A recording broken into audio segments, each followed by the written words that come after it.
Remontlarim ham o'z nihoyasiga yetib, ancha xotirjam bo'lib qoldim. Endi bemalol sog'ligim haqida qayg'ursam ham bo'ladi.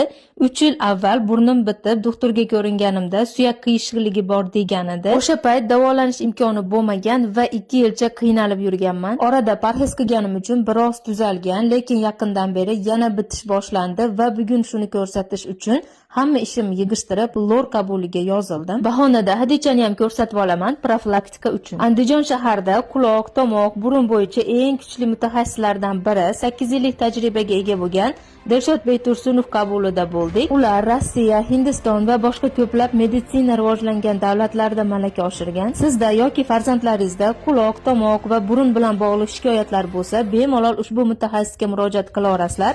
Zamonaviy uskunalar yordamida to'g'ri tashxis qo'yib, sog'lig'ingizni tiklashingizda yordamchi bo'ladi. Doimiy bosh og'rig'i, allergik muammolar, quloq va burun bitishi kabi noqulayliklar ko'p bezovta qilsa, Dilshodbek Tursunov qabuliga bora olasizlar. Instagram sahifasiga obuna bo'lsanglar, lor kasalliklarini oldini olish bo'yicha qiziqarli va foydali ma'lumotlarni ham bo'lishib boradi. Mutaxassisimiz qabul manzili Andijon shahar Abdulaziz Yo'ldoshev ko'chasi, Visus klinikasi yonida joylashgan Medical Pro davolash markazi.